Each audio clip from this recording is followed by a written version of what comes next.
Good evening, I'm Dacia Richards and welcome to Monday's edition of the Regional News. We begin with news from Trinidad. After opening fire on a group of men in Gonzales on Sunday, gunmen rushed into the Port of Spain General Hospital, where one of the victims were being taken for treatment, and continued shooting to ensure that he did not survive. The brazen act resulted in 8 people being shot, 4 of whom died. The incident began just before 8 p.m. Sunday, with Gonzales residents reporting that a vehicle pulled up in the area and men dressed in police outfits emerged. They confronted the group of men and fired several shots. 3 men, according to police reports, died at the scene. 2 of them have been identified as Jonathan Arjun and Jaden Reyes. Police say a 4th victim, Kevin King, was taken to hospital by relatives. However, as they attempted to take him into the accident and emergency department, the gunmen who had followed them opened fire on King again. He also succumbed to his injuries. Senior Superintendent of the Homicide Bureau of Investigations, Rishi Singh, told the media early Monday morning that a financial reward will be offered for information relating to this deadly shooting. Hines laments gang killings. National Security Minister Fitzgerald Hines, who visited the crime scene last evening, expressed frustration over the problem of gangs in Trinidad and Tobago. Minister Hines said he was disturbed by this shooting incident and quoted statistics that showed 65% of the murders in the country being gang-related. He said this was a reality even with the presence of anti-gang legislation. Minister Hines called on members of the communities where these gangs are prevalent to speak up and provide information to the police. While in Jamaica, Prime Minister Andrew Holness is reminding Jamaicans of the importance of preparing for what is expected to be an active 2024 Atlantic hurricane season, which begins on Saturday.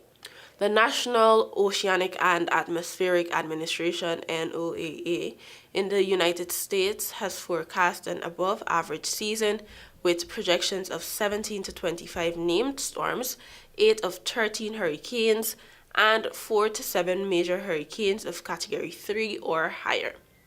Holness pointed out that this is among the highest forecasts issued by NOAA, while addressing the National Disaster Risk Management Council in the RMC meeting held last week. The Prime Minister, who is also chairman of the NDRMC, said this is an appropriate time to assess the exposure of homes, infrastructure, services, productive activities, and workplaces as the hurricane season approaches. Community cooperation is another key point in preparedness, the Prime Minister underscored.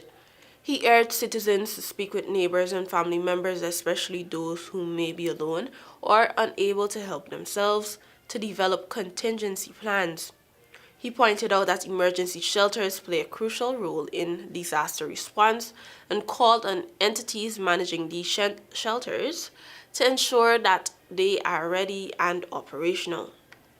Holness said individuals must prepare personal items if they need to evacuate to a shelter. Forecasters have a 70% confidence in these ranges.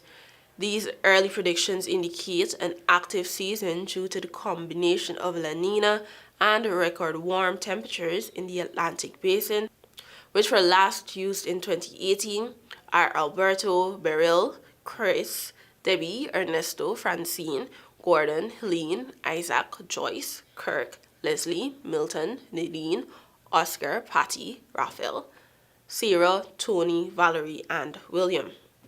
They will be used again in 2030 unless any are retired and replaced. Now for some international news. Claudia Sheinbaum, a Nobel Prize-winning climate scientist, will become Mexico's first female president after winning a landslide election victory and promising to continue the work of her mentor and outgoing leader, Andrés Manuel López Obrador. Sheinbaum, 61, secured between 58.3 and 60.7% of votes, according to the INE Electoral Institute's rapid sample count released late Sunday evening. The most support won by a candidate in a Mexican presidential election since the end of one-party rule in 2000. Her victory is a major step for Mexico, a country known for its macho culture and home to the world's second biggest Roman Catholic population, which for years pushed more traditional values and rules for women. Main opposition rival Josil Galvez conceded defeat after mustering just 26.6 to 28.6% of votes. According to preliminary results, Sheinbaum, who will take office on October 1st, is the first woman to win a general election in the United States, Mexico, or Canada. Mexico joins Latin American counterparts like Argentina, Brazil, Chile, Costa Rica, Honduras, Nicaragua, and Panama, which have voted women to the highest office. Thank you for watching. Do have a productive week. Until next time.